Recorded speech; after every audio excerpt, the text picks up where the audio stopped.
Opa, começando aqui mais um Abrindo Cabeças Podcast, o seu podcast de entrevista para falar sobre criatividade. E hoje estou com a Bela, do canal Futurices. E aí, Bela, tudo certo? E aí, tudo bem? Obrigada pelo convite. Oh, eu que agradeço. Aqui Eu que agradeço demais. Cabeças. Abrindo cabeças. E aí? Não, eu tô muito feliz que tu aceitou o convite, porque uma coisa que me chamou a atenção de ti, e quase não vejo no YouTube, no geral, assim, quando eu descobri o teu canal, é que tu fala de ficção científica. E eu percebo que tem poucos conteúdos de ficção científica. Tu concorda comigo ou não? No geral. Você diz assim, o canal nichado, né? Nesse gênero específico. Sim, é verdade. Assim, tem muito canal de terror, né? No YouTube, o pessoal gosta muito do gênero de terror.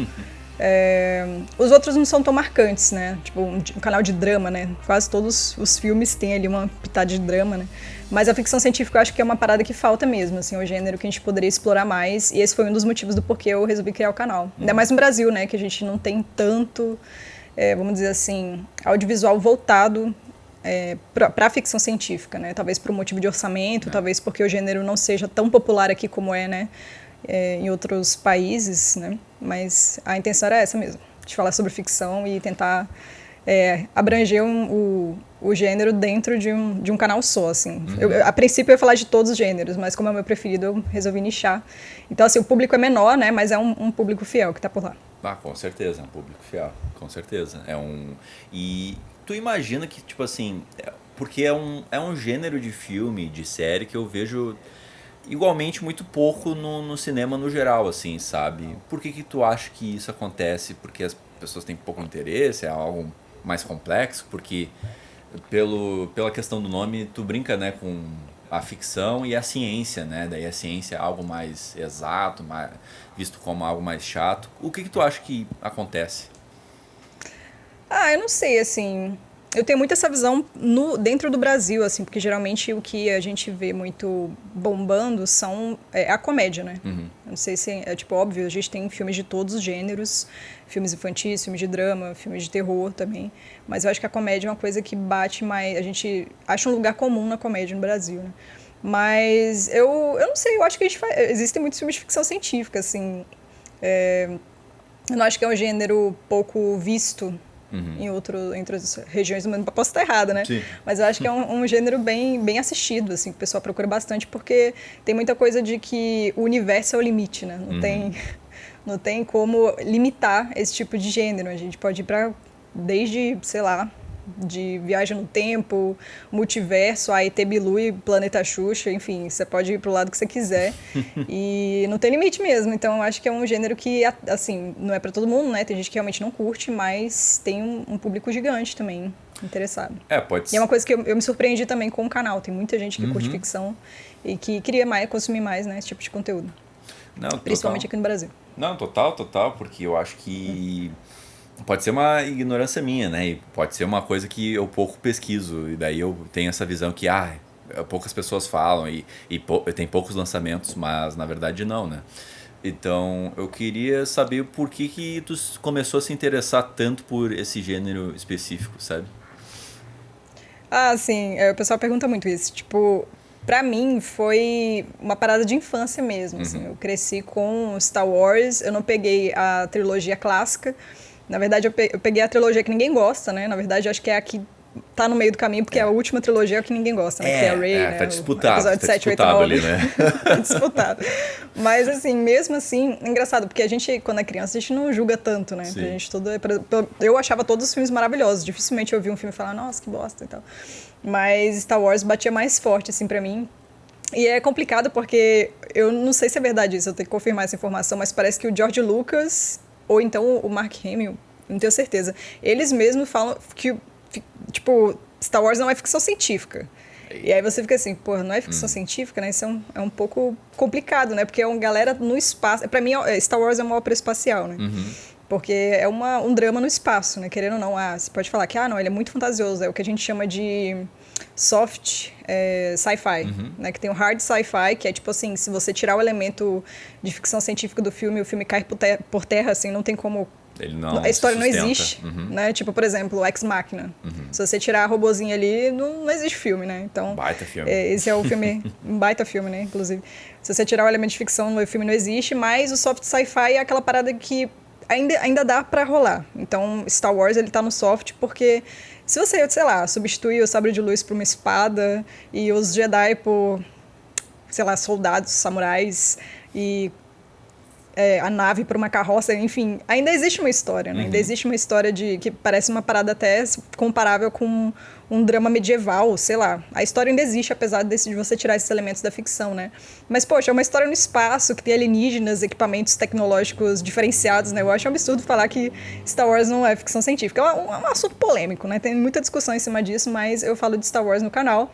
Mas voltando para a pergunta que eu desvirtuei totalmente, foi para mim Star Wars o que bateu, assim, com relação à ficção científica, de Volta para o Futuro, principalmente o primeiro filme também.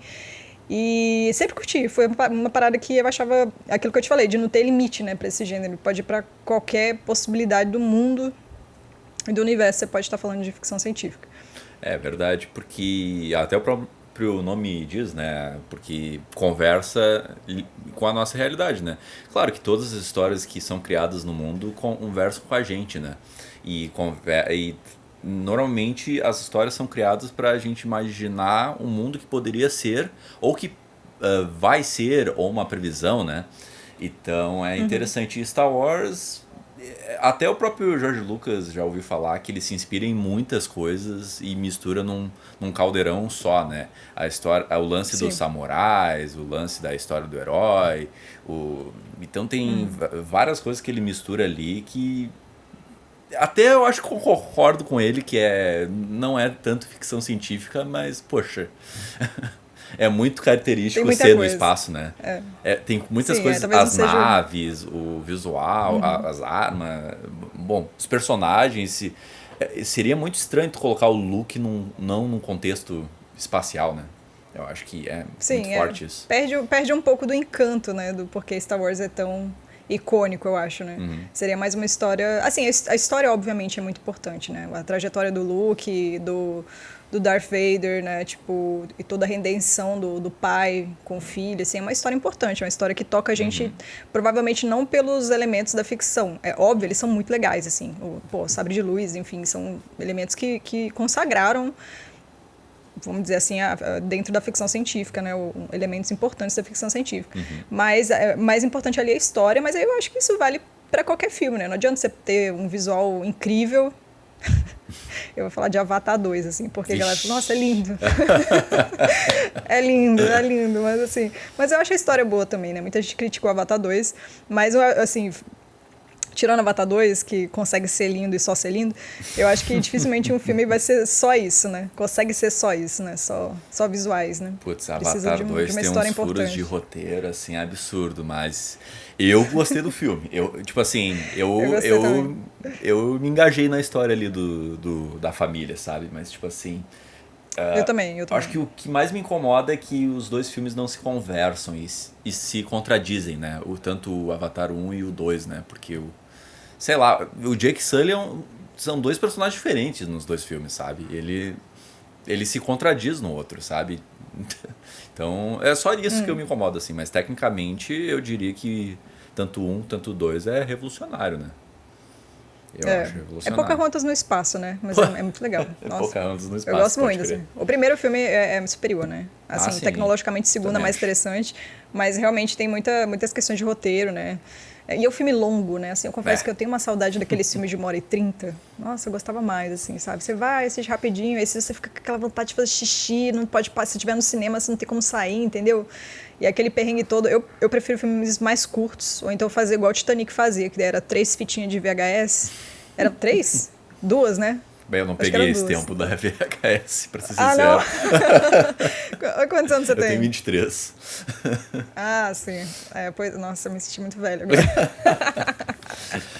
Não, tá relançando o Titanic e na época que foi lançado, ele tinha intervalo, se eu não me engano, né?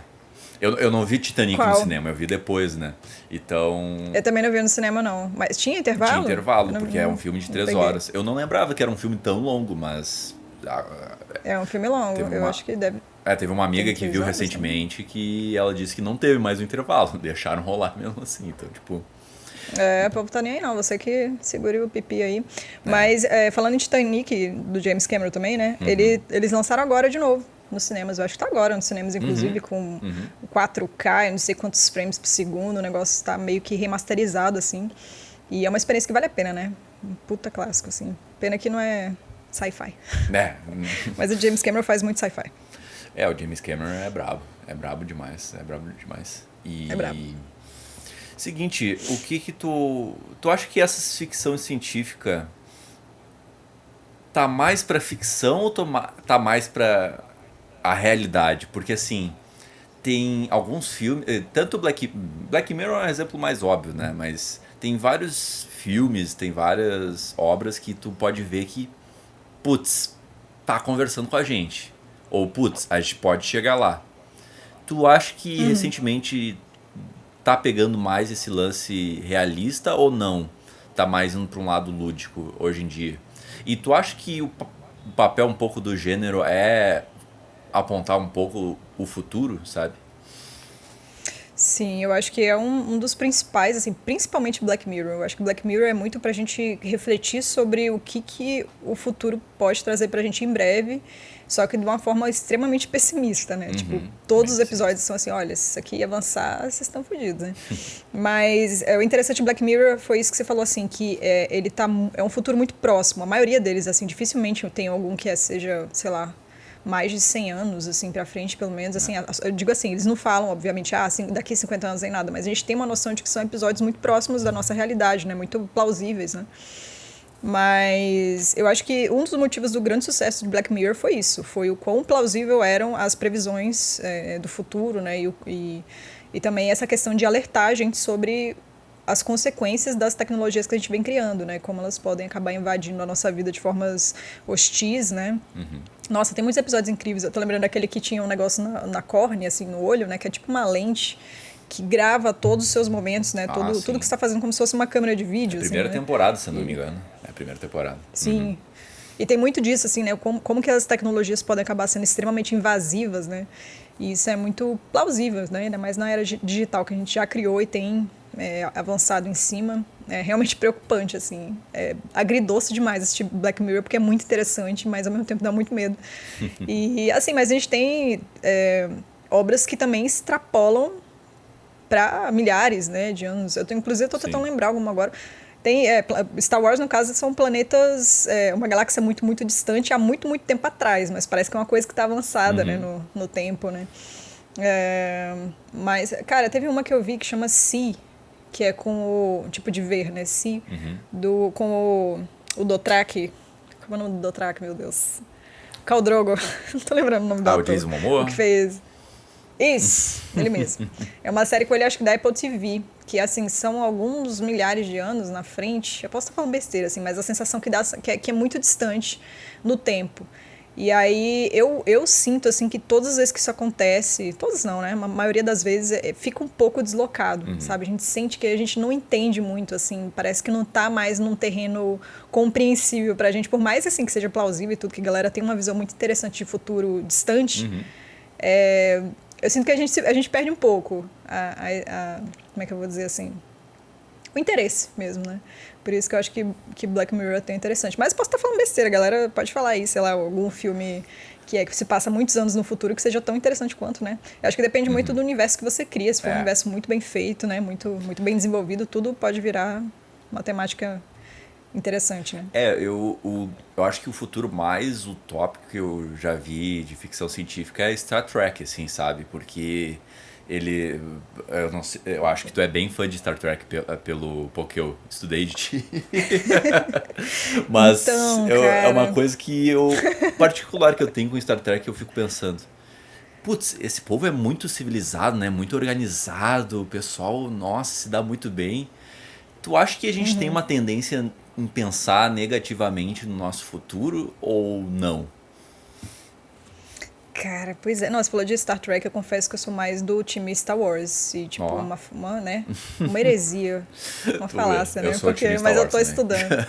Depois mas eu sou mais fã de de Star Wars mesmo, mas acho muito irado Star Trek. Tô começando agora, assim, eu não tive a questão da infância, de acompanhar a série nem nada, mas o que eu tô vendo até agora eu tô achando muito legal. Inclusive eu falei recentemente de uma série que chama Strange New Worlds, que é uma recente que saiu agora, muito massa, nossa, muito legal. E é legal porque você tem uma sensação do que era a série nos primórdios dela ali, né, quando ainda era uma coisa muito mais harmoniosa, tipo, uma sensação gostosinha, assim, de...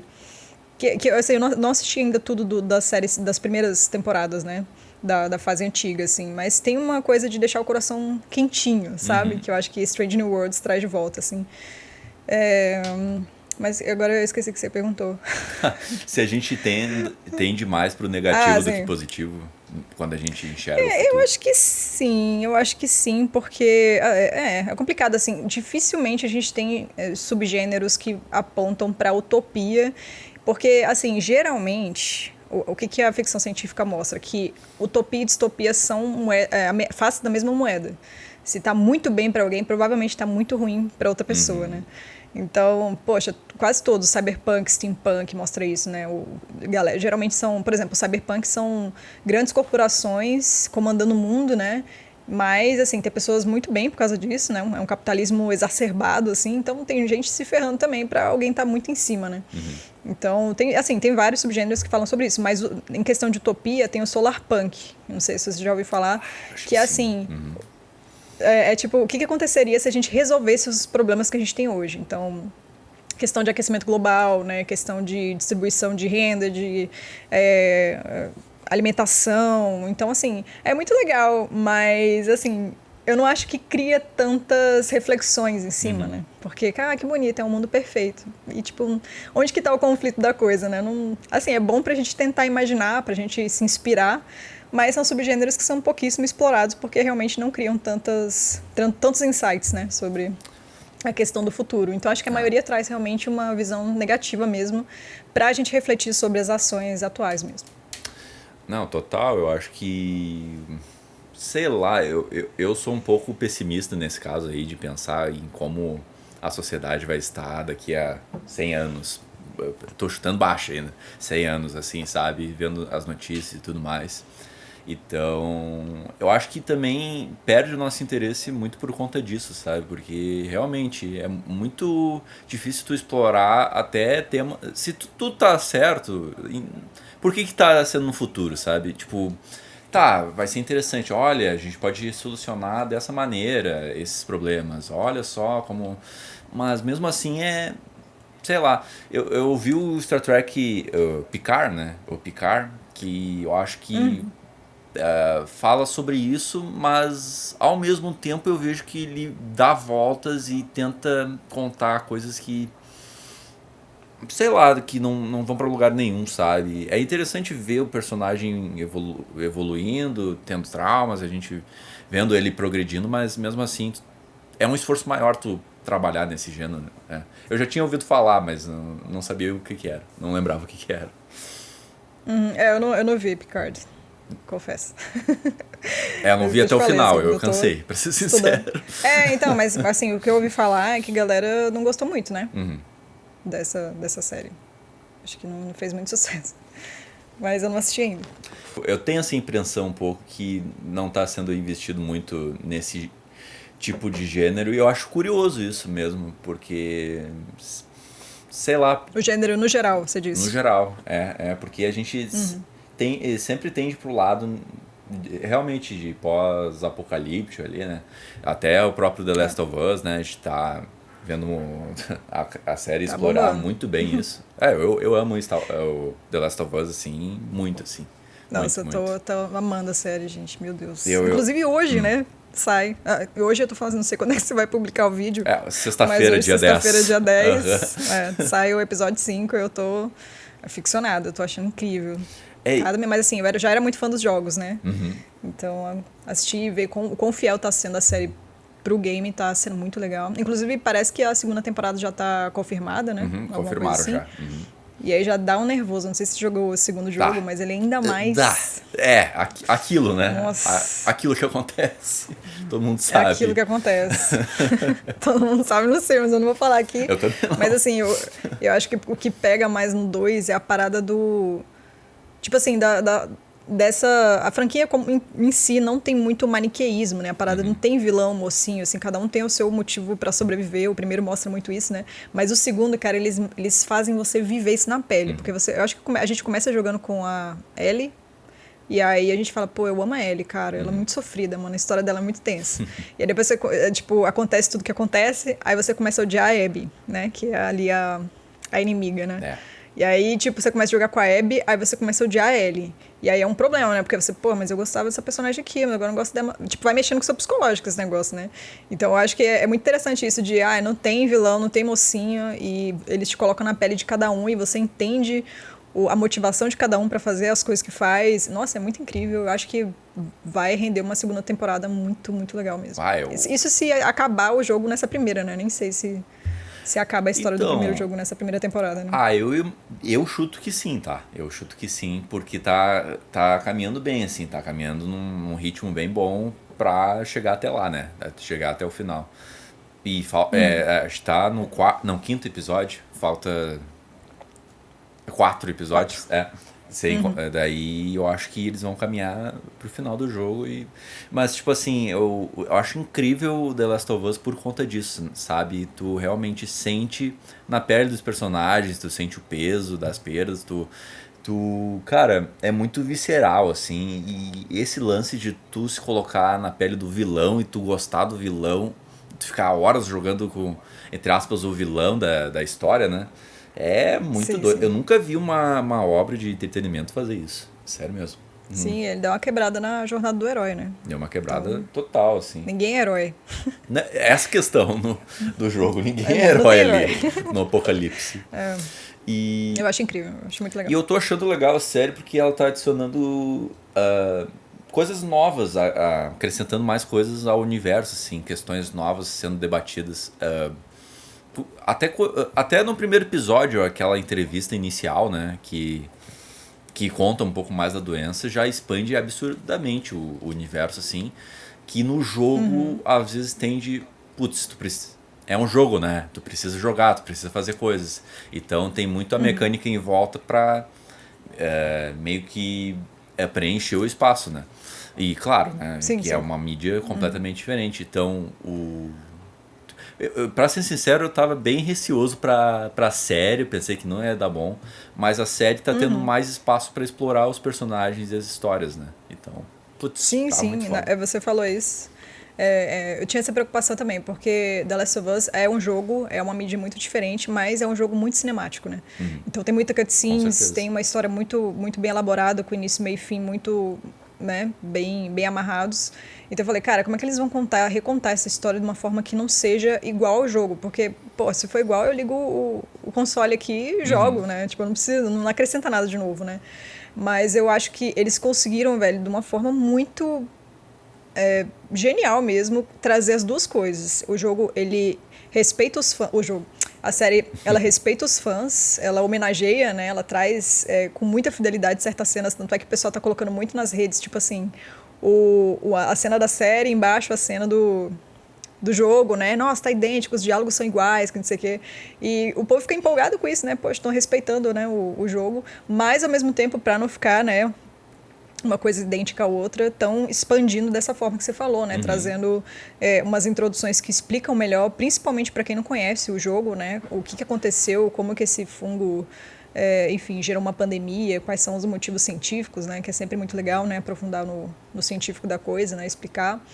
E que é uma coisa que o jogo não fazia tanto, assim, existia uma ideia, né, do que era o cordyceps, né, como é que o fungo funcionava, mas não é a mesma coisa da gente estar vendo na série, né, o negócio deles mostrarem em outras cidades do mundo, em Jakarta, né, que eu acho que eles mostram, na Indonésia, né, a pesquisadora... Eu acho que é o melhor momento da série, aquele ali. Eu achei de arrepiar, aquela cena assim, dela. muito foda, muito foda. Sim, o zoom ali, né, com ela fala, não vai, explode tudo, que vocês estão muito fodidos. A cientista falou isso, uma uma cientista falou.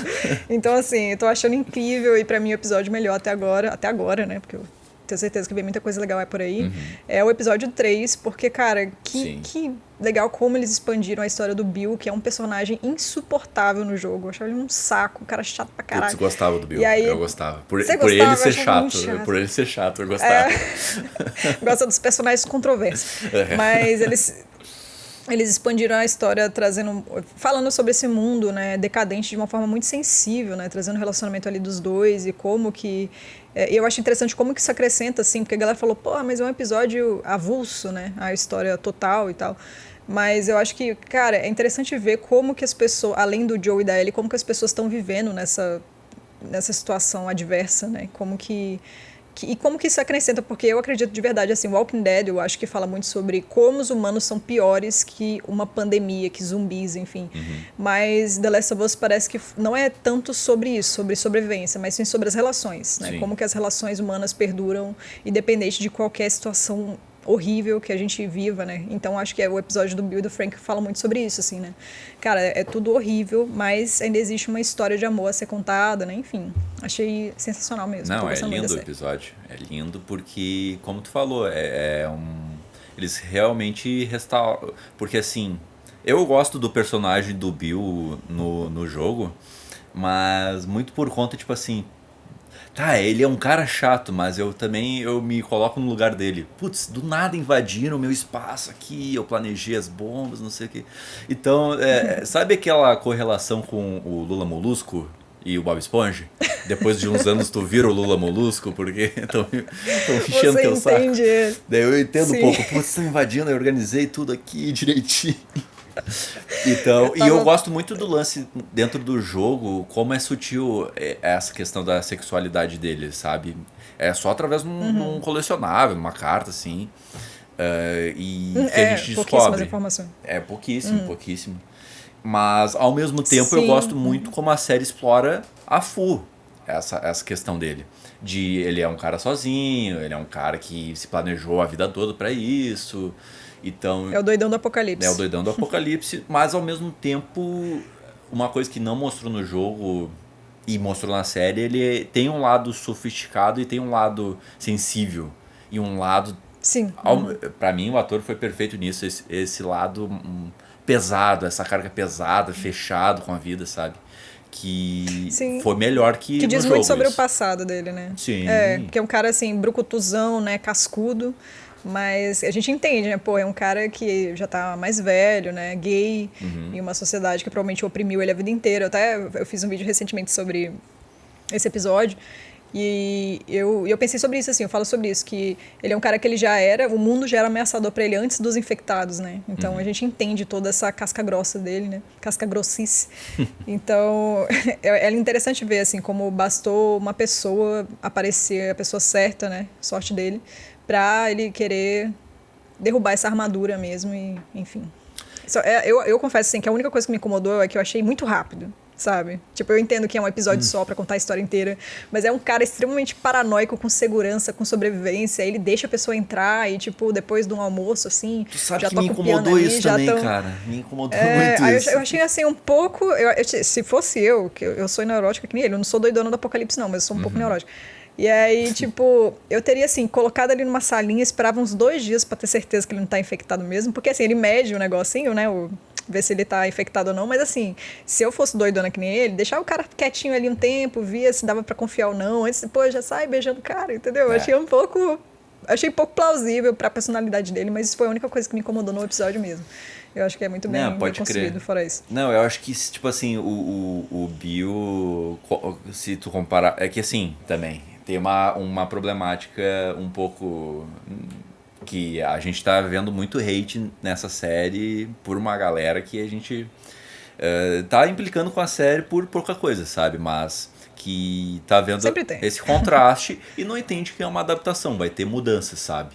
Então, eu no começo fiquei com esse negócio, essa implicância que, putz, será que o Bill faria isso mesmo, sabe? Mas... Eles modificaram muito o personagem, né? Total, mas depois eu lembro da Tessa, assim, sabe? Que mudaram algumas coisas, umas questões. O arco é basicamente bem igual, assim, né? Mas, tipo assim... eu achei que ficou mais poético, mais bonito, mas mesmo assim tu vê a Tess ali, né? E o Bill, eu tendo a ver ele bem diferente no jogo, sabe? Do que do jogo. Mas ao mesmo tempo eu acho que o personagem é melhor desenvolvido depois. E eu acho que ele é diferente no jogo nessa questão de neurose, sabe? Porque ao mesmo tempo, mais desconfiado, né? ele tá há anos nessa vida aí, né? De fazer a própria comida, fazer o próprio horário, tudo. E do nada chega uma pessoa, isso eu estranhei na história também. Mas ao mesmo tempo, ele é um cara muito sozinho, né? Imagina tu viver sozinho por anos, né? Por 4 Isolado anos que ele numa Isso é cidade, assim, a impressão que dá é que ele já era sozinho antes, né? Então, realmente, eu acharia mais difícil deixar uma pessoa entrar, ainda mais no meio de uma pandemia. Mas é isso, eu entendo a justificativa narrativa, assim, pra fazer o episódio acontecer sem grandes delongas, né? Mas eu gostei muito. Eu falo isso e eu chorei. Não tenho o que reclamar. Nossa. Chorei, também derreti, gente, meu Deus. É muito tenso, a gente fica depressivo. Total. Eu até zoei, tipo, falando com o meu noivo aqui, que, tipo, eu moro em Brasília, que é muito seco, gente. Meu Deus, parece um faroeste caboclo mesmo. Muito seco, muito árido. E assim, a gente tá num período de chuva aqui agora, mas ainda assim é muito seco. A gente tem que beber água o tempo todo e pingar colírio. E nesse dia eu não precisei, porque, tipo, eu chorei tanto vendo esse episódio, tipo, derreti, porque meus olhos estavam úmidos, não precisava de colírio, entendeu? Foi ótimo, já economizei ali pro dia seguinte. Mas eu me emocionei muito também. Não, tá emocionante seguir essa linha aí, nossa. Porque The Last of Us sempre foi sobre pessoas e o relacionamento com as pessoas, sabe? Como as pessoas estão vivendo a vida, como estão progredindo, quando tudo realmente acabou, né? Então... Não tem esperança mais. Não há esperança mais e eu acho que, na verdade, também conversa um pouco com isso, né? Como achar esperança em um lugar que não tem mais caminhos para seguir, né? Então é muito também sobre essa questão da Ellie e do Joe, que é colocado um fator de esperança na trajetória deles, que é incrível, mas ao mesmo tempo cada um tem suas próprias questões pessoais, suas próprias Acho que é ideais, isso. sabe? Então, suas próprias questões. Suas próprias questões, exato. Então, principalmente o 2, mas principalmente o 2 fala muito sobre isso e fala também sobre vingança, né? Principalmente. Nossa, eu acho que é a palavra que resume o jogo inteiro. Vingança, né? É vingança. Eu acho que, na verdade, grandes obras, assim... Eu não sei, eu tenho essa impressão. Eu vi alguém falar sobre isso, acho que algum diretor falando que se você consegue resumir o filme inteiro em uma palavra só, em uma frase só, é porque a parada é bem feita, né? Eu acho que The Last of Us 2 é isso. É um jogo sobre vingança, né? E aí, de novo, eles batendo na tecla de como as relações são importantes, né? Como a gente sobrevive em cima disso e não em cima de proteção. Óbvio, assim, tudo é importante, né? Mas o lugar que você tá, a subsistência e tudo, mas as relações é o que mantém tudo em pé, na medida do possível, né? Tanto é que a Ellie, ela se torna uma personagem extremamente amarga, né? Sim. E... Enfim, a gente fica com dificuldade de gostar. Eu, pelo menos, eu fiquei com dificuldade de gostar dela depois de um tempo. Mas daí vem a namorada dela, né? Pra tentar reerguer essa... Enfim... a vida dela como um todo, né? Que acabou desmoronando. Enfim, ela ficou cega de vingança, né? Então, eu acho que, mais uma vez, a The Last of Us batendo nessa tecla, né? O que importa é isso. São as conexões, né? Não, com certeza. Eu acho que, nossa, esse lance da Ellie ter ficado muito... Literalmente... tiraram uma parte dela, assim, ela não tá mais presente realmente no ambiente que ela tá, e ela tá pensando realmente na vingança a todo custo, assim, ela não... E é muito interessante tu fazer esse paralelo com o primeiro jogo, que ela fazia piada, ela estimulava o Joel a viver o hoje, e ela acabou se tornando o Joel por causa de uma perda, né, então... É muito legal sim. essa relação que os dois jogos fazem entre si, né? E realmente, né? E a namorada dela... Putz, a Tina.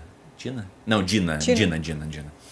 Sim. Ela faz esse papel muito bem, né? E é legal você falar isso, assim. O Joel, ele é despedaçado durante essa série, né? Ele perde a filha, depois ele perde a Tess, mas, ao mesmo tempo, ele querendo ou não, ele ganha a Ellie a cada episódio, né?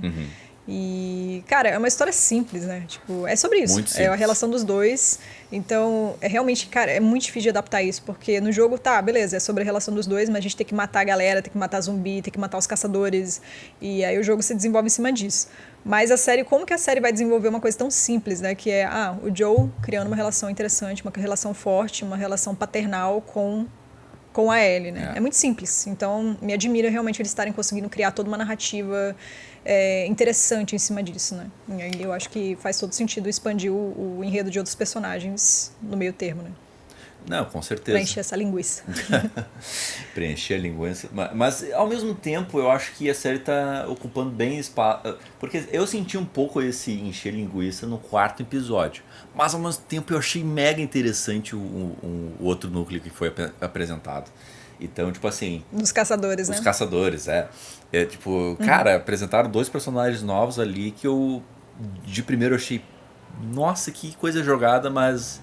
Quando foi desenvolvendo a cultura do lugar, assim, foi muito mais coeso, porque assim, no jogo também a gente vê muito a parte, muito na visão do pessoal que a gente acaba matando ali, acaba passando, assim. Então a gente sabe muito por cima como é que eles sobrevivem, como é que eles planejam as coisas, como é que eles organizam, né? E a série não, ele aprofunda nisso, né? Sim. E é muito interessante ver isso, né? E a questão do texto, né? O texto na série parece mais simples, mas ao mesmo tempo é poético, né, cara? Porque eu lembro da cena dos dois no carro, que eu não lembro se tem no jogo, né? Mas, tipo, essa frase de... a gente tem que pelo menos tentar, né? E o Joel fala... que a Tessa é minha família e a gente faz tudo pela família, sabe? Então, tipo, parece umas coisas meio... Se tu vê em outro filme... Meio banais, né? E se tu vê outro personagem falando, é uma coisa... Putz, que coisa fraca, né? Mas tu sabe que todo o contexto em volta... Piegas, né? Não fica piegas. Eu acho muito, muito doido isso. Eu acho que não fica porque realmente é um mundo muito zoado, né? Então, o pessoal... tenta procurar força nas coisas mais simples, né? Que no caso são as relações mesmo. Mas eu confesso que eu não tô lembrando dessa cena que você falou do carro. Do não quarto lembro episódio. desse bem diálogo. no comecinho. Depois ele toma café, né? Ele toma um negócio, uma jarra de café assim, daí ele... Enfim, bem no começo eles acordam, daí vão pra cidade. Legal. Mas, enfim, quais são tuas obras favoritas, assim? É The Last of Us? É as que a gente já falou aqui? Polêmica, essa pergunta é polêmica, porque assim, nossa, eu não consigo... Assim, algumas pessoas me perguntam isso, eu não sei se eu sei responder. É minha obra favorita, assim, de tudo, tipo, do universo inteiro. Pode ser. Porque... Nossa, é muito difícil. Porque assim, eu acho que existem obras icônicas, assim, obras que realmente marcaram o subgênero e que foram importantes também para o cinema, que nem 2001 Odisseia no Espaço, que é, né, um clássico atemporal e que foi muito importante para tornar a ficção científica mais do que só piu-piu-piu no espaço, entendeu? Do que só alienígenas e, enfim, foi um filme que trouxe um contexto muito mais humano mesmo, mais psicológico e que fala sobre como a tecnologia modifica eras, né? Nossa, eu acho que é um filme magnífico, assim. E tecnologicamente também é um filme que revolucionou muitos aspectos, né, tecnológicos do cinema. Cenas, assim, impossíveis. Tipo, por exemplo, eu acabei de fazer um vídeo sobre... Inception, A Origem. E eu não sei se você lembra daquela cena do corredor, que o corredor, tipo, a galera fica metendo porrada um no outro na gravidade zero. Sim. Lembro, então, lembro. o Christopher Nolan, ele não gosta muito de usar CGI, né? Ele prefere sempre que possível usar tanto filmagem em película, né? Em filme de rolo mesmo, quanto efeitos práticos. E eu acho isso louvável, assim, porque hoje em dia, né, dá pra você errar muito em cima de CGI, de ficar zoado, de você perder a imersão total do filme por um efeito gráfico ruim, né? Mas ele não, ele prefere sempre fazer tudo no efeito prático. E essa cena do corredor ela foi feita inteira com efeitos práticos, num estúdio gigantesco e numa centrífuga que girava o corredor. Não sei se você já viu o making-off disso, mas é um absurdo, cara. É incrível, é um absurdo. Eu acho que eles nem usam fio, não usam nada, eles só ficam andando assim por... no Sim, corredor. Depende da cena. Quando é gravidade zero mesmo, que não, quando a van cai da ponte, corda, né? aí tem os fiozinhos. Tanto é que é um cenário, um set diferente, é um cenário vertical. É uma loucura, assim. E aí Por que tava... Gente, eu pra perder o fio da meada das coisas, por que eu tô falando tudo isso? Ah, sim, o 2001, Odisseia no Espaço, ele... Aquele momento que eu não sei se você lembra, se você já assistiu o filme, mas tem um momento que o astronauta tá andando em uma... Como se fosse num corredor de simulação de gravidade, que ele tá correndo, assim, fazendo uns movimentos de boxe e tal. E aquilo ali foi uma coisa revolucionária, porque realmente é uma centrífuga gigante que está girando e o bicho está lá dentro, andando para fingir que é uma, né, que está dentro de uma nave espacial. Que é uma coisa assim, eu acho que o filme é de 68, se eu não me engano. Eu acho. E você fica assim, como é possível, né, o povo ter feito esse tipo de cena numa época que era muito, muito complicado, né, reproduzir esse tipo de cena mesmo, né? Então, Inception se inspirou nessa centrífuga de 2001, Uma Odisseia no Espaço, para criar essa cena do corredor. Então, assim, é um filme que até hoje repercute, né? Tipo, nesse caso, em questões tecnológicas, né? Para criação de novas obras, de soluções revolucionárias para o cinema, né? Então, assim, é para mim um dos meus filmes preferidos nesse ponto, assim, de questão de história, em questão de tecnologia enfim, de texto, de narrativa, de personagens e sobre como ele trata a inteligência artificial, né, que pela primeira vez virou algo, não sei se pela primeira, mas eu acho que foi uma das primeiras inteligências artificiais extremamente hostis e que já mostravam esse lado negro do futuro, né, esse lado ruim do futuro. Então, eu acho que é um dos meus preferidos, mas tem muitos. Nossa, eu não consigo falar. Eu gosto muito do Christopher Nolan. Tipo, Inception também é um dos meus favoritos, mas por ser mais... Assim, dos atuais, é um dos que eu mais gosto. Interestelar, eu sei que tem muitos problemas também, mas eu ia falar. Tu acha que Tu acha que tem uma relação entre Interestelar e 2001, assim? Porque o pessoal compara muito. Eu acho 2001 muito melhor, mas enfim, pode falar. Eu acho bizarro quando as pessoas comparam, assim, porque... Não sei, eu acho muito diferente, assim. Eu acho que 2001 fala sobre isso. Eu acho que, lembra da coisa da palavra que resume? Eu acho que 2001 é sobre tecnologia. Sobre como a tecnologia modifica as civilizações e as eras e faz a gente... Né? Tanto é que o osso, os macaquinhos lá brigando com o osso, né? E aí o osso, ele joga pra cima e o osso gira e vira a nave, né? Então acho que é uma comparação... Eu fico até arrepiada de falar, eu amo esse filme. Mas eu acho que é a coisa disso, né? O osso, que era a tecnologia revolucionária para aqueles seres, né? Vira a nave espacial, que é a tecnologia revolucionária pra gente, né, no nosso tempo. Então, no caso deles, um tempo mais avançado, que eles achariam que seria o ano de 2001, né. Mas eu acho que Interestelar não é sobre isso, assim. Eu acho que é sobre amor, né. Mas eu acho que, confesso, assim, que o final é um pouco piegas pra mim. Essa questão de, nossa, o amor é sobre o amor salva tudo. Então, esse é o meu único problema com o Interestelar também. É o meu único problema. Eu acho que ele vai para um lado meio assim... Eu acho o filme extremamente emocionante. Eu acho que, tipo, a construção dos personagens é incrível. E o que eu mais gosto de Interestelar é como o Nolan consegue criar a tensão das cenas. Assim, aquela cena que ele tá fazendo o docking, né? Como é que chama isso em português? É tipo, tá conectando uma nave na outra. Não. Porque o cara foi lá, entrou na nave, explodiu a nave que eles usam pra viajar pelos universos, né, das galáxias diferentes. E ele precisa conectar uma nave na outra para tirar ela de órbita do planeta. Enfim, eu acho aquilo ali uma coisa sensacional. Eu vi aquilo no cinema, com um áudio muito bom e, assim, me marcou, sabe?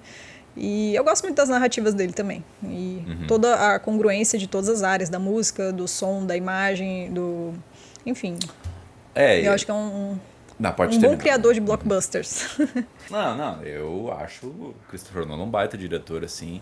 Eu tenho umas implicâncias, às vezes, tipo assim, na época do Tenet, ele tava falando pro pessoal ir pro cinema, né? Na época de pandemia, enfim, daí esses momentos eu fico, Nolan, não, né? Mas... Não, ele é um baita diretor e, tipo assim, eu acho louco aquela cena do... Nem gosto tanto do Batman 3, né? Mas aquela cena prática do Bane, né? No avião. Que é absurdo aquela cena ser tudo prático, né? Então... Caramba, eu confesso que eu não me lembro. Eu vi Batman 3 uma vez só. E eu vi muitas vezes o 2, né? Que é com o Joker, né?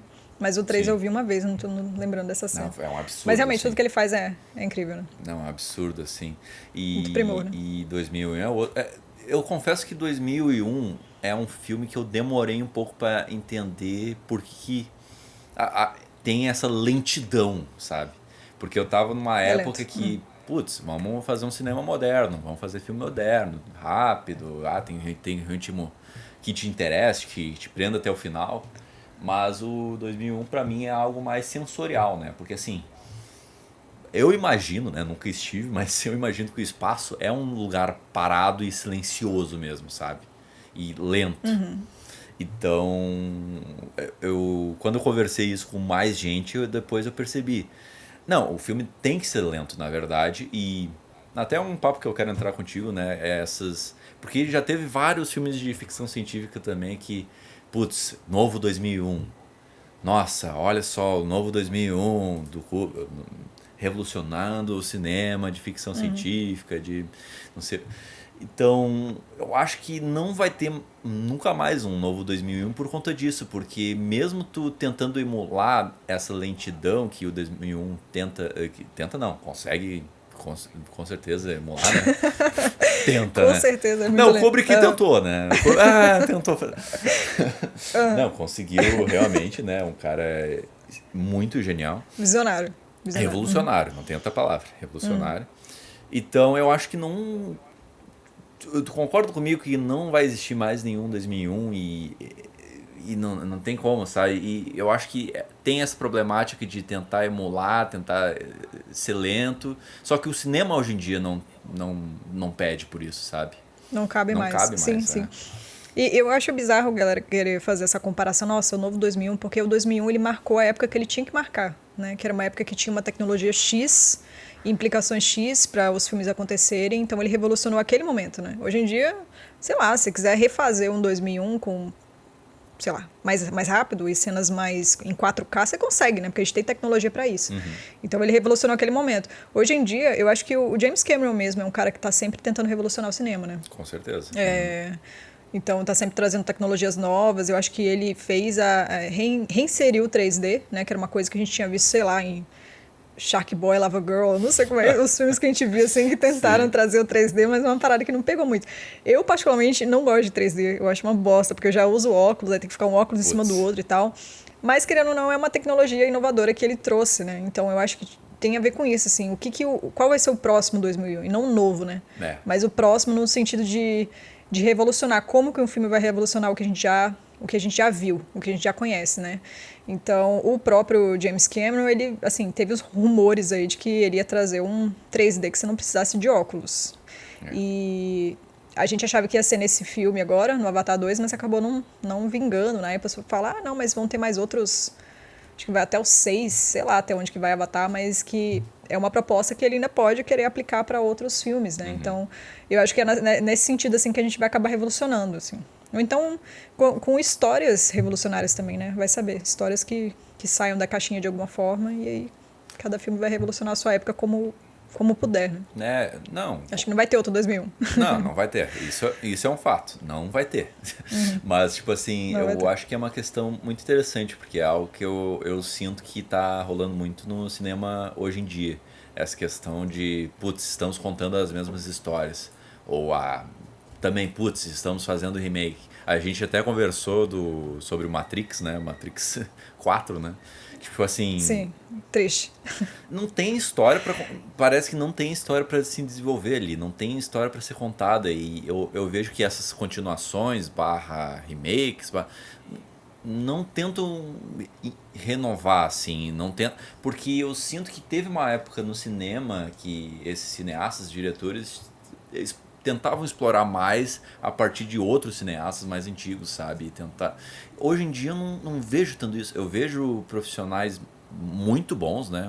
Diretores muito bons. Até o Denis Villeneuve, a gente pode conversar aqui, né? Que se é um cara dessa linha, né? Mas, tipo assim, eu vejo pouco risco, sabe? Claro que cinema é comercial. Se tu arriscar muito, fazer um filme muito alternativo, também afeta o comercial do negócio, mas cara, eu vejo que tá muito pasteurizado, né? E claro, também a era de heróis e foge um pouco disso, né? Mas mesmo assim, eu acho que poderia dar uma arriscada mais, sabe? Sim. Eu acho engraçado você falar isso. Eu acho que a gente, sei lá, cara, vai ficar pra história essa questão do boom dos filmes de herói, né? Eu acho que vai ficar marcado assim, a gente vai ver nos livrinhos de história do cinema, sabe? Porque foi uma coisa assim que realmente criou todo Assim, é bom porque realmente desenvolveu a indústria, né? A gente tem mais tecnologia porque realmente foi uma área muito, muito próspera, né? Do cinema, enfim, hollywoodiano principalmente, obviamente, né? Então foi uma coisa que eu acho que vai marcar a história do cinema mesmo, esse boom dos heróis aí. Mas eu acho engraçado a gente falar de Matrix 4, porque apesar dos pesares, eu acho que Matrix é uma resposta a essa pasteurização de filmes. Porque é um filme, assim, com muitos defeitos, né? Mas ao mesmo tempo parece que é assim, vocês querem que a gente faça uma continuação na marra mesmo? Beleza, vou fazer uma continuação que pelo menos critique esse método de que a gente tem que continuar fazendo o filme caça-níquel, né? Sim. Tipo, é um filme que é feito pra vender, né? Tipo, Matrix, cara, eu sinceramente, eu acho que o 2 e o 3 tem coisas muito legais. O 2 tem uma cena no trânsito, eu não sei se você lembra, que é sensacional, assim, uma cena extremamente complexa. Eu acho que agrega muito bem pra história.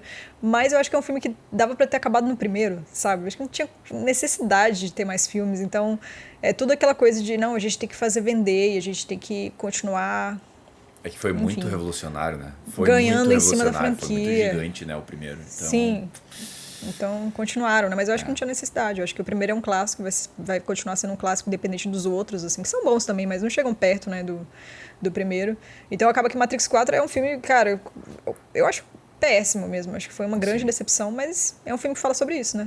Tanto é que tem aquela piada no final, não sei se você lembra Ele fala de alguma coisa de gatinho.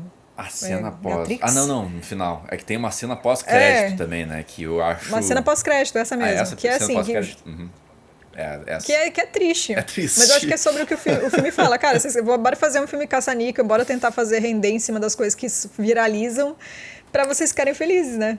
Pra vender, pra as grandes produtoras continuarem arrecadando em cima disso, em cima dessa franquia que já devia ter acabado. Então, querendo ou não, é uma crítica interessante, né? É uma crítica interessante, mas ao mesmo tempo é muito...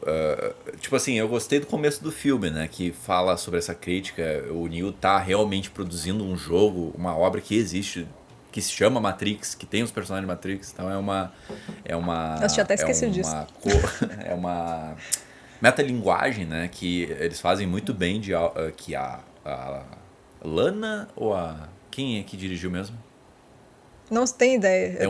Foi só uma das irmãs. Eu sei que uma regou. Ela falou, não vou fazer isso. Não vou estragar minha franquia.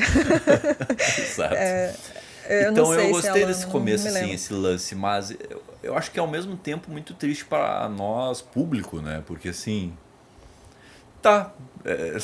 É tipo ela fala com os produtores, ela faz as críticas para os produtores, mas ao mesmo tempo deixa a gente de lado, né? Deixa nós públicos de lado. Não diria sacaneia, mas alguns personagens sacaneiam, eu acho, mas tipo, ela não engrandece muito alguns personagens, outros muito básicos assim, não desenvolve quase nada, outros estão jogados, sabe? Então Nossa, eu vou falar a real, João. Eu nem me lembro mais filme. Eu tô tentando lembrar das cenas e tal, mas eu só sei que a Trinity voa no final e... Ai, gente, eu não sei, me dá preguiça, eu esqueci tudo que há de bom. Mas eu consigo te falar a Matrix inteira aqui. E o agente... O primeiro, né? O agente que não... Que é... Sei lá o que eles quiseram com aquele agente Smith, cara. O Morfeu arregou, aí eles botaram o Morfeu neném. Foi isso que aconteceu. Eu acho muito triste. O Morfeu leu o roteiro e falou, vai rolar pra mim não. O Laurêncio queima peixe. Como é o nome dele? Fishburne. Queima peixe é muito bom. O Laurêncio queima peixe, não quis brincar. Tiraram ele, né? Botaram um substituto, coitado.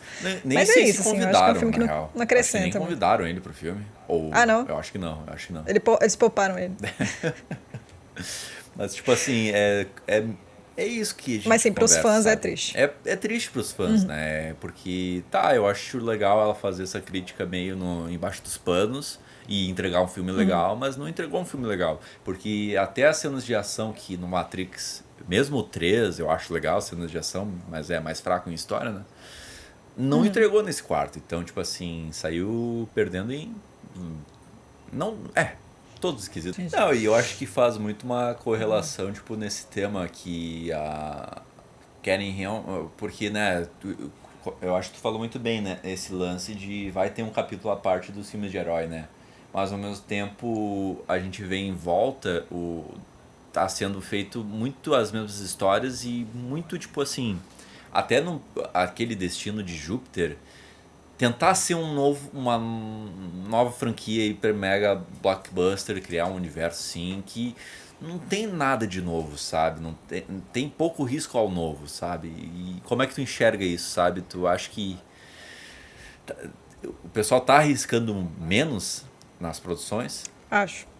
Sim, sim. Eu todo ano eu faço um apanhado de melhores filmes e melhores séries, né? O canal tem só 2 anos, naquela todo ano. Eu fiz 2 vezes isso. E aí, eu acho que no ano de 2021, a quantidade de filme, cara, sobre viagem no tempo e loop temporal é uma parada, assim, acho que Loop eu acho que temporal, eu sempre, nossa. nossa, muitos mesmo. Assim, filmes legais e tal, mas são filmes que realmente, assim, é uma reciclagem. A gente já viu, a gente já conhece, a gente já sabe dos riscos e... Por mais que seja interessante, todo filme sobre viagem no tempo eu acho muito legal, assim. Mas é uma parada que a gente já viu muito, né? Então, quando surgem filmes novos, com propostas novas, por exemplo, Tudo em Todo Lugar ao Mesmo Tempo, não sei se você chegou a assistir, que está concorrendo a muitos Oscars agora. Muitos, eu não sei quantos, mas eu acho que está concorrendo a alguns. Acho que 11 indicações. Melhor filme, melhor diretor, então melhor... Mesmo. Tudo, quase tudo. Incrível, tudo. incrível. Eu bati nessa tecla achando que esse ia virar um novo clássico mesmo, porque é um filme que finalmente quebra essas barreiras, assim, de tipo, cara, é um novo lugar, é um lugar totalmente esquisito, que fala sobre multiversos e gente com dedo de salsicha e uma pessoa que é uma pedra, saca? É uma coisa completamente louca que esses Daniels, né? São os 2 Daniels, né? Que fizeram, é a mesma galera que fez aquele Um Cadáver pra Sobreviver, que é outro filme extremamente desconfortável, mas genial ao mesmo tempo. Eu não sei se você viu também. Esse eu não vi, esse eu acabei não vendo. Nossa, é muito irado, vale a pena. Mas assim, vai com essa cabeça, assim, de que é um povo completamente alucinado, assim, a visão deles de filme. E pra mim funciona muito, assim, eu acho que realmente sai do lugar comum e ao mesmo tempo, trabalha a ficção científica de um jeito inovador mesmo. E é muito legal ver isso e você vê como que realmente, assim, sai da caixa, ganha essa atenção. E merecida ainda. E não só por isso, né? O filme é muito bem desenvolvido, é um filme com orçamento ridículo e foi muito bem feito, né? Sim. Se fazer um filme com pouco orçamento, não tô lembrando agora quanto que foi, mas foi um orçamento muito pequeno, assim, com cara de guerrilha mesmo, que gerou um filme com efeitos visuais muito bons, né? Muito bem feitos. Vai falar sobre multiverso com pouco orçamento é difícil, né? E é engraçado como a gente tá falando de super-heróis, a gente coloca do lado do Doutor Estranho, o 2, né, que pra mim é... Eu não ia fazer essa comparação, assim. Mas tu tá fazendo aí... Fica até triste pro Doutor Estranho, né? Porque tem até no título, né? Multiverso da loucura. E tá, sei lá, deixou no chinelo, né? Deixou no chinelo total. E é um filme, assim, com orçamento muito gigantesco, maior. né? Verdade. Então você vê como que no fim das contas, né, você consegue fazer filmes incríveis com menos grana mesmo. E é louvável, eu acho um filme extraordinário e eu acho que tá ganhando o merecimento que merece, por mais pleonástico que isso soe. Total. Tu acha que é uma ficção científica ou tudo... esse filme? Tudo em Todo Lugar ao Mesmo Tempo? Eu tenho dificuldade de falar o filme. Muita coisa. Eu acho que sim, porque é um filme que fala sobre multiversos, né? Existe uma... Assim, ele é mais fantasioso porque não existe grandes tecnologias, né, que criem esses multiversos, né?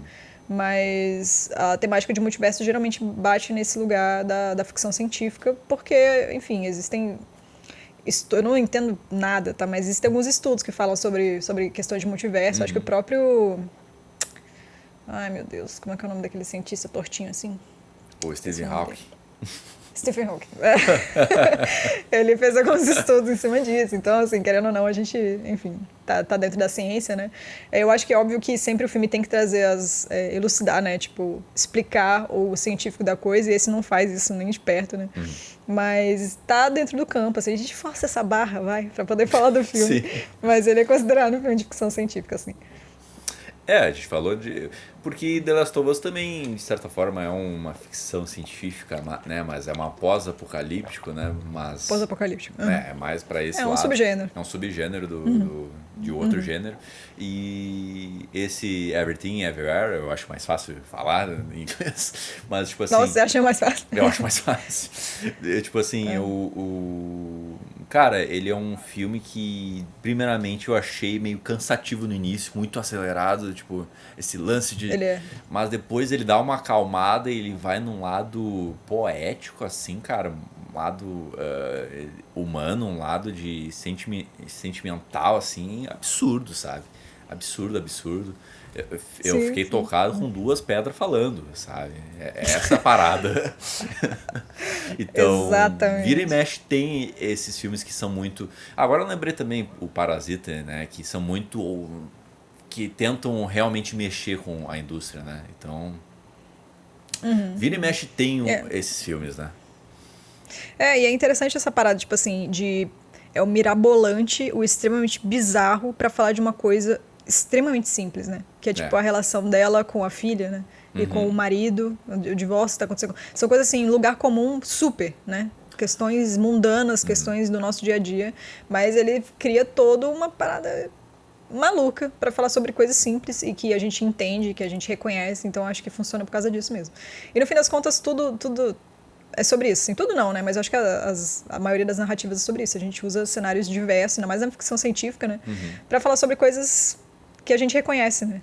Que a gente entende. Porque senão não faz sentido, né? Fazer um filme malucão que a gente não se reconhece, a gente não se toca, a gente não se emociona e não para de fazer sentido aí. Sim, totalmente. Porque eu acho muito maluco nesse filme, porque ele faz um monte de arco, ele conta um monte de história diferente e tem que ganhar o Oscar de melhor roteiro, porque assim, como é que o cara colocou isso em texto e a organização do filme, né?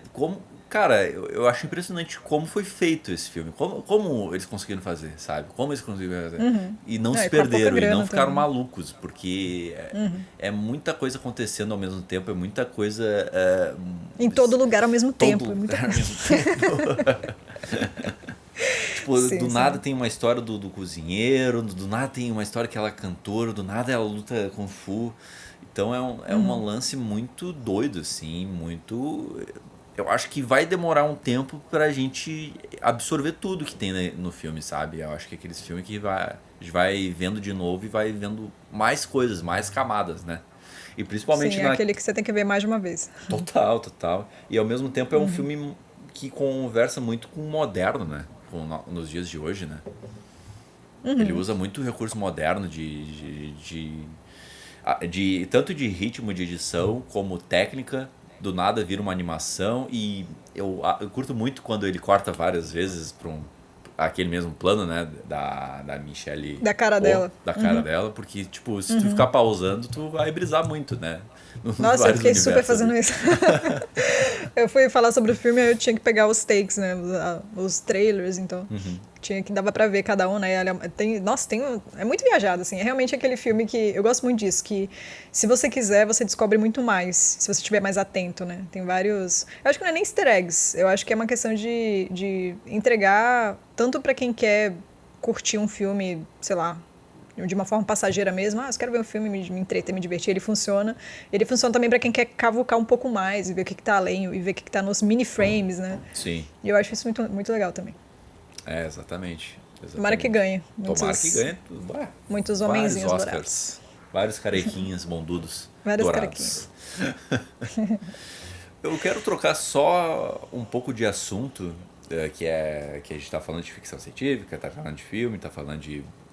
Eu queria mais na parte de produção de conteúdo, porque assim, hoje em dia não tá fácil produzir conteúdo na internet e se destacar e ganhar números assim de visualização. Claro que tu não deve entrar na internet, ou não deveria, né, buscando isso, né, buscando número, buscando... porque é o caminho da frustração. Mas eu queria saber a tua...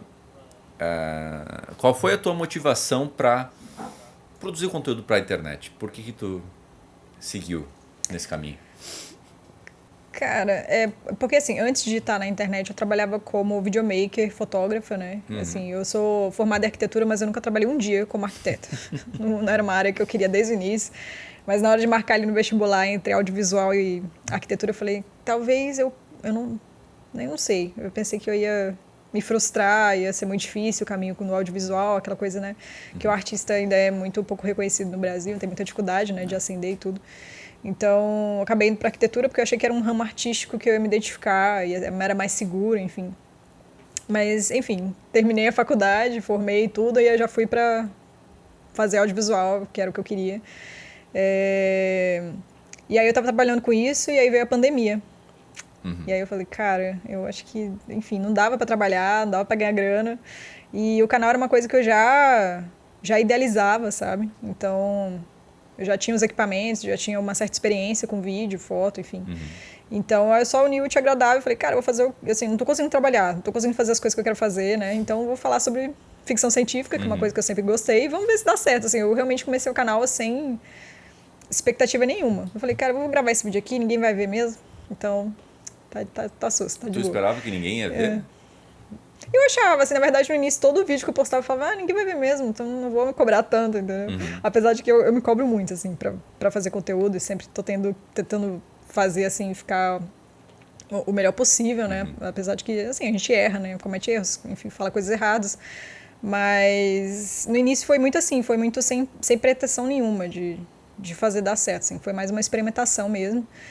Pra falar uma coisa, eu falei, cara, é uma coisa que eu gosto, é uma coisa que eu amo, então eu acho que é um nicho pouco explorado, né, no Brasil, bora falar sobre isso.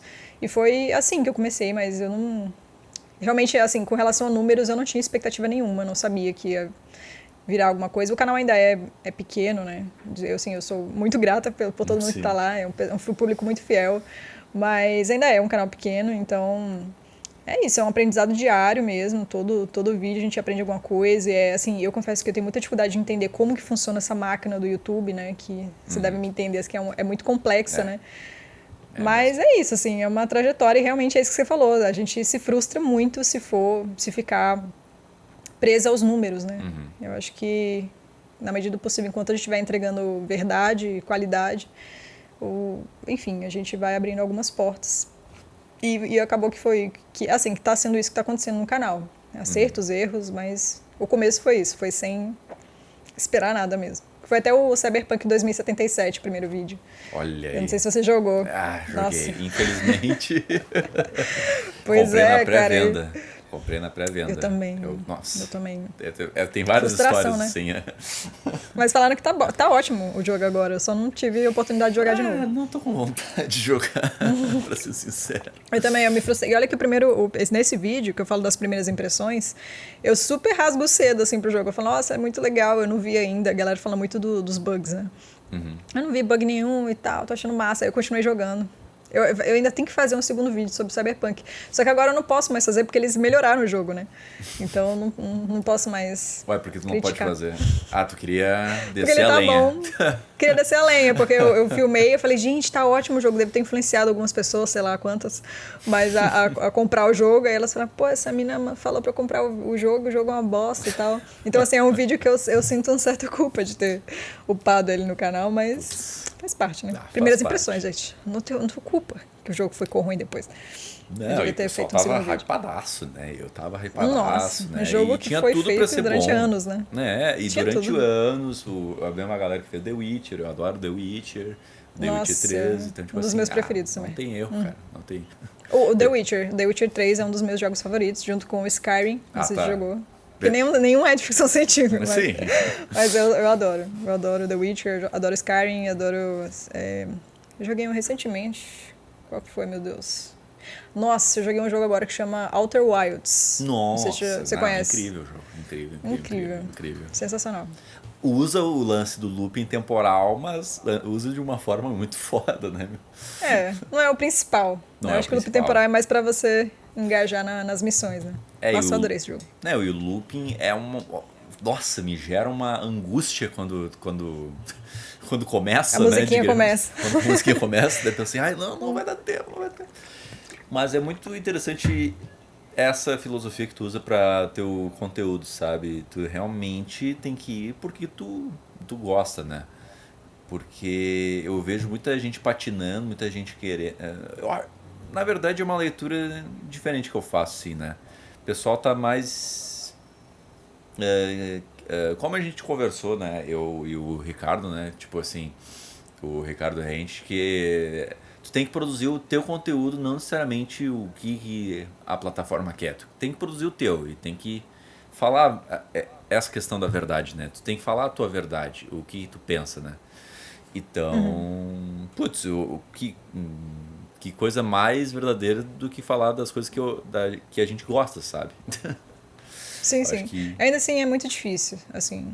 Eu confesso, assim, que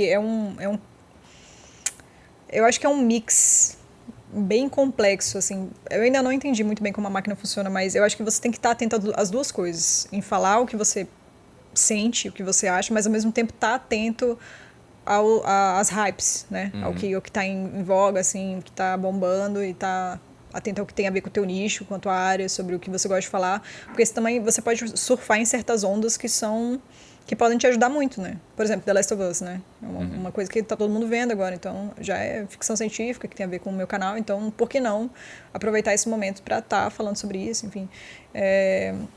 Eu falei, assim, sobre falar sobre a verdade, mas eu não acho que é tão, vamos dizer assim,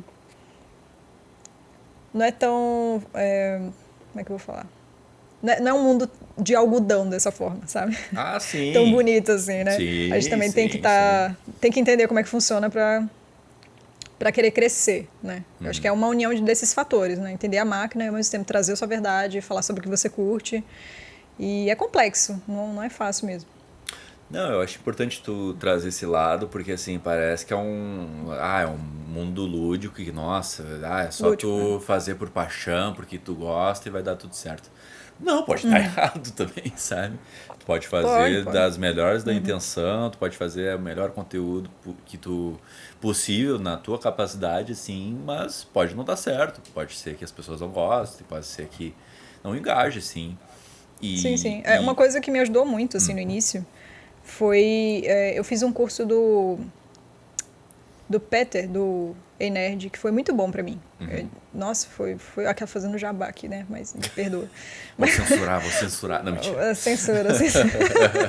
Mas, enfim, eu fiz um curso dele que me ajudou e uma frase que ficou pra mim foi: no início, ninguém sabe quem você é, né? Então, é bom você fazer conteúdo que seja útil pras pessoas. Então, isso ainda não tem uma persona, né? Não tem, enfim... As pessoas não te seguem no início porque elas se interessam por quem você é ou pela tua verdade, ou seja lá o que for, pelo que você pensa, o que você fala, mas sim porque o seu conteúdo é útil, né? Então, o início do meu canal é lista, né? 5 melhores filmes da Netflix, 5 melhores filmes da HBO, 5 melhores filmes não sei o quê, os melhores filmes de ficção científica sobre viagem temporal. Então, assim, o que me ajudou, né? Não sei se vai funcionar para todo mundo, foi criar ficar com isso na cabeça. O que é útil? O que as pessoas vão querer chegar a mim, sendo que elas nem conhecem o canal, né? A princípio. Então, é isso, assim. Apesar de, é um conteúdo que eu gosto, é uma coisa que eu amo, mas a gente também tem que ter estratégia, né? Para poder conseguir fazer crescer mesmo. Mas ainda tô aprendendo todos os dias. E eu acho que tem, tipo assim... Tá, tem o lance da verdade, eu quero fazer o que eu quiser, né? Eu tive esse lance com Abrindo, né? Esse projeto, né?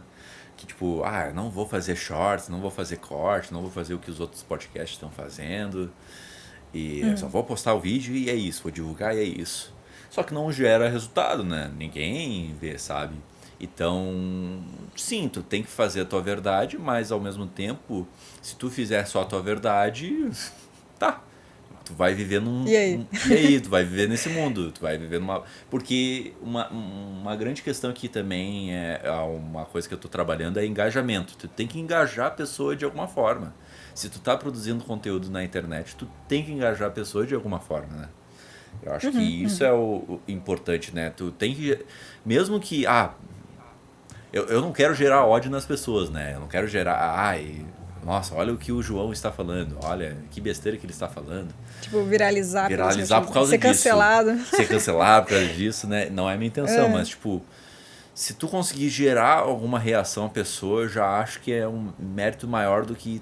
eu vou falar a minha verdade, as coisas que eu gosto, da minha maneira, mas e aí, sabe?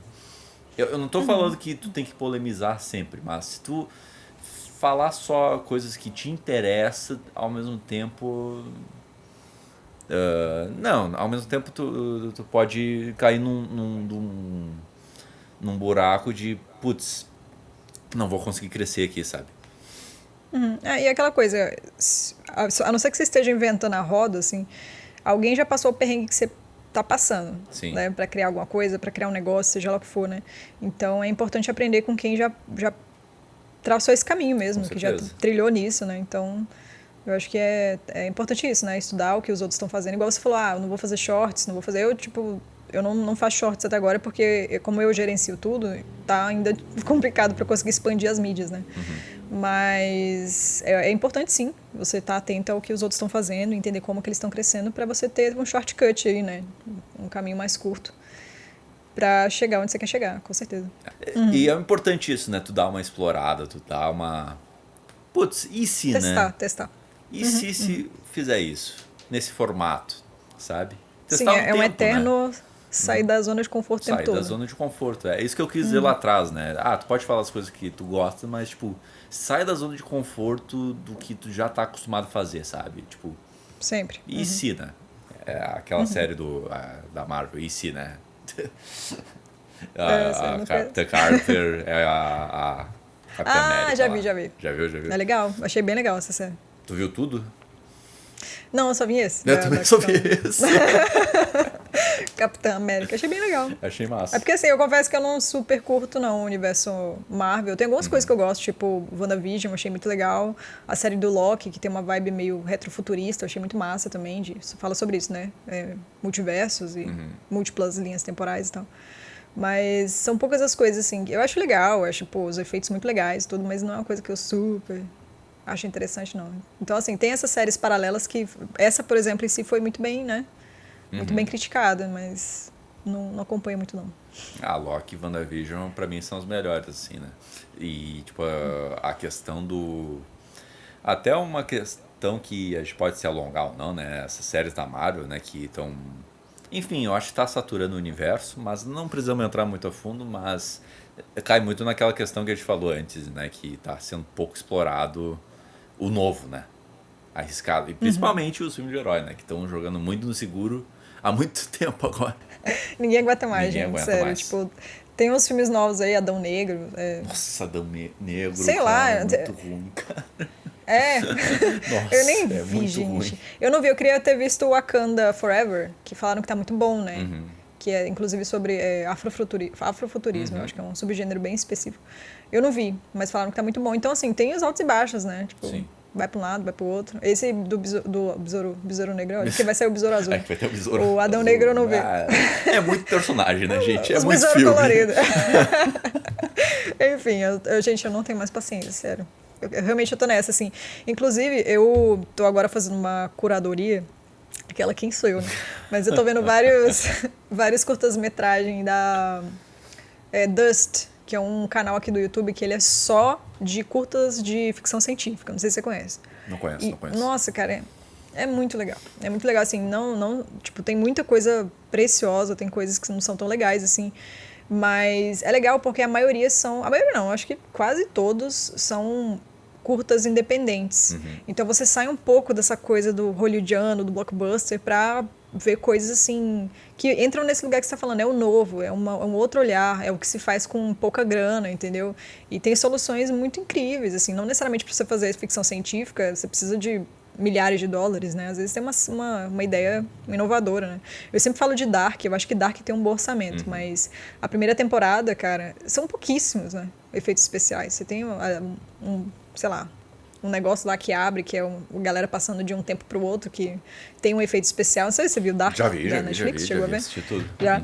Então, assim, eu acho incrível isso, assim, você consegue fazer uma história de ficção com pouco recurso, né? Com pouco efeito especial, com pouco CGI. Então, não necessariamente precisa ser no espaço e alienígenas, enfim. E tiro de laser, dá pra inovar. E eu acho que esse canal traz muito isso, assim. Fica aí a recomendação. Bem legal. Fica a recomendação. Nossa, Dark me surpreendeu muito, assim, em questão de narrativa.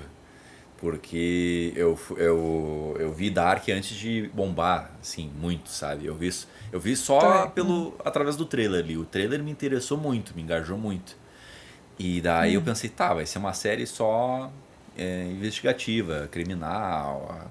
Tem que achar o assassino, que eu gosto muito, né? Esse tipo de filme, de série. E, eu também curto. Nossa, demais. Policial, né? Policial, assim. Detetive. E, tipo... Quando dá aquela reviravolta, que é uma viagem no tempo, foi uma das sensações mais doidas que eu tive, assim, com alguma obra, sabe? Porque eu não esperava de jeito nenhum que eles iam para aquele lado. E eu acho que tendia para cair muito no roteiro, de furo de roteiro. Se tu cutucar muito, pode ver, né? Mas, tipo assim, cara, é uma série que, pra mim, foi boa. Teve umas enrolação, assim, um vai e volta que não precisava, mas é excelente, né? É excelente. A gente fala do novo, né? Eu acho que tem muito esse lance, né? Que até eu acho e olha que a gente tá falando vindo uma tendência meio temporal. dark, assim, de série, não sei se tu tá vendo. Ai, nem fala, porque a 1899... 1899? Sim. Acho que é, né? Sim. Ai, gente, cancelaram a série, sério. Eu desisto da Netflix, sério, desisto da Netflix. Foda, né? Porque assim, poxa, mano... Deixa, sabe, compra o projeto inteiro, a galera ia fazer 3 temporadas, já tava tudo escrito, aí a gente engaja, a gente se dedica, assiste, gasta tempo, Sim. e aí nunca mais vai saber como é que vai acabar a história, sabe? Então, assim, tá rolando uma revolta com relação à Netflix por causa disso, né, galera? Tipo, é o comercial puro, assim, tipo, não, se isso aqui não ficou ali nos top mais assistidos, se não deu o engajamento que era necessário, a gente não compra e é isso, entendeu? E vocês que sofram aí por não terem assistido e não saber qual que vai ser a continuação da história. E é triste, né? Porque, bom, pelo menos eu não sei se você viu o 1899, eu achei muito legal, eu achei muito irado. Assim, não é dark, não. Nem de perto, né? Mas eu queria saber o que ia acontecer no espaço. Não, o final é muito engajante, né? Spoilers. É o final que é muito... Que, nossa, tentou gerar aquela história do Dark de, nossa, puta reviravolta, né? Mistérios. Mas eu acho que me cansou pela repetição, sabe? Nossa, eu cansei dos caras entrando naquele buraco, saindo naquele mundo de... Enfim. Entrou muito no buraco. Entraram muito no buraco. Cansei disso. Engraçado, eu não me cansei, eu engoli essa série, eu vi ela num dia só, assim, então... É engraçado, né? Mas a arte é isso, assim, cada um tem a sua interpretação, né? Total.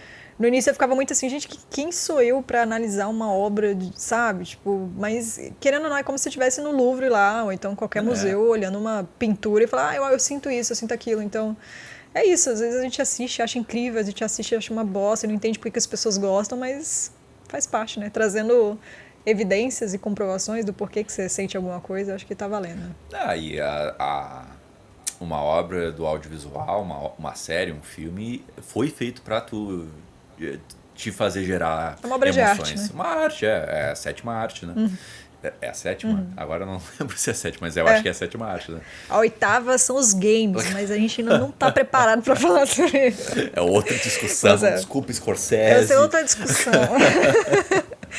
Mas é a sétima. Não, eu acho que uma obra ganha muito mais quando ela gera conflitos diferentes do que sendo um consenso, a mesma opinião, o mesmo sentimento. Tipo, é isso, sabe? É muito bom, nossa, nossa, é muito ruim, sabe? Quando gera um conflito diferente entre as pessoas, eu acho que é uma discussão muito. O filme cresce muito, né? Em cima das teorias que as pessoas criam. Eu acho que a beleza da internet hoje em dia é isso, né? O filme ele não fica só ali na tela. Ele se expande, né, para as teorias e existem filmes que parece que são feitos com nessa vontade, né? De tipo assim, olha, eu vou fazer um negócio aqui mais complexo mesmo e vamos ver o que se teoriza em cima disso.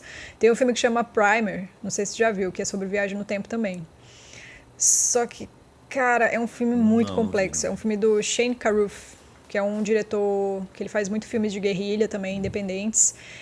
E ele tem uma visão muito diferente de como se criar filmes mesmo. A gente tá falando sobre essa coisa de fazer coisas diferentes, né? Fazer o novo. E, de novo, viagem no tempo, mas ele cria isso de um jeito diferente, assim. É um filme extremamente complexo sobre 2 caras que eles estão numa garagem, que nem Steve Jobs, assim. Eles criam uma coisa incrível.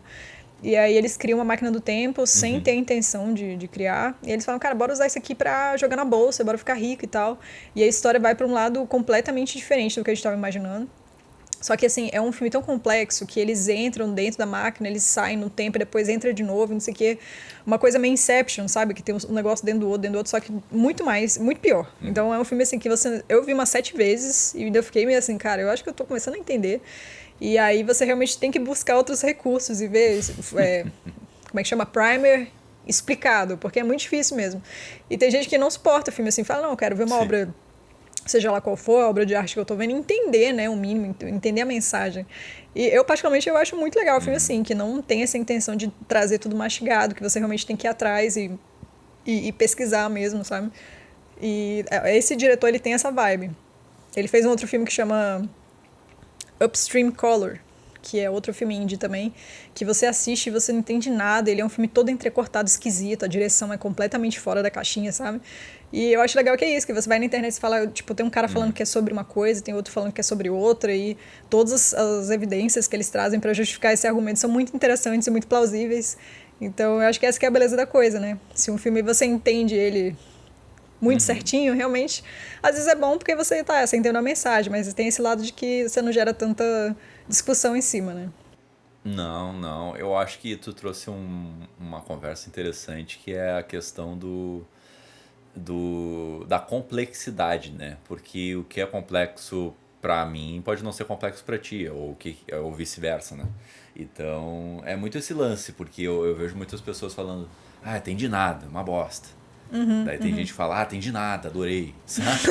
Então, tem muito esse lance, sabe? Tipo, tem um filme que eu acho que o nome é Eu Quero Acabar com Tudo Isso, ou algo assim. Eu não vi, mas o pessoal fala muito desse filme mesmo. Eu não gostei porque eu não entendi nada, assim, né? Mas tem um pessoal que curtiu muito, então, tipo, é muito relativo, porque, assim, eu também vejo de uma forma, né? Que quando o diretor ou o criador lança uma obra e joga pro público, né? Vamos usar esse termo, jogar pro público, mas tipo assim, quando a obra vai pra pessoa final, né? Consumir, vai se tornar outra coisa, vai se transformar em uma outra... Como a gente falou lá atrás de Star Wars, né? O George Lucas achou que ia ser um fracasso total. E quando ele lançou nos cinemas, se tornou o que é hoje, né? Então, quando as obras se transformam em outro significado quando as pessoas consomem, né? Sim, eu acho muito legal mesmo. Eu tô tentando lembrar aqui um filme que foi complexo e teve gente que... O próprio 2001, né, assim, teve muita repercussão de galera, cara, que bosta é aquele bebê gigante lá e tal. Então, assim... Bebê gigante gera então, reações. Enfim, tem filmes que dão espaço para interpretação e outros não, né? Que são muito mais... O caminho de A para B é muito mais fácil, né? Outro dia eu vi um vídeo falando isso, esqueci o nome do diretor. Mas ele faz uma análise, assim, ele fala como interpretar filmes. É mais ou menos essa thumbnail do vídeo. Eu falei, nossa, que interessante, eu quero aprender como interpretar filmes. E aí ele fala sobre Esqueceram de Mim. E, cara, ele cria umas teorias assim que você fica, meu Deus do céu. Ele fala sobre as cores, sobre os enquadramentos, sobre como a câmera tá sempre no nível de visão do... Eu esqueci o nome do menino Macaulay Culkin lá, o nome do personagem, eu esqueci. Então, assim, ele explica como tudo tem um porquê, a música, enfim. Ele fala, tem gente que teoriza que Esqueceram de Mim é sobre cristianismo, por exemplo, porque o menino, ele, tipo assim, é um filme sobre Natal, e aí, tipo, ele tem medo de um cara lá que carrega uma... Sei lá, tem um cara lá que parece que é uma pessoa que mora na rua, só que eu esqueci o termo que ele dá pra essa pessoa, assim, que é um cara mais humilde e tal, e aí ele tem medo desse cara, porque ele é como se fosse o homem do saco pra gente, assim, um cara ruim, que vai fazer uma coisa ruim com ele. Caramba. E aí, com o decorrer do filme, ele vê que é um cara legal e tal.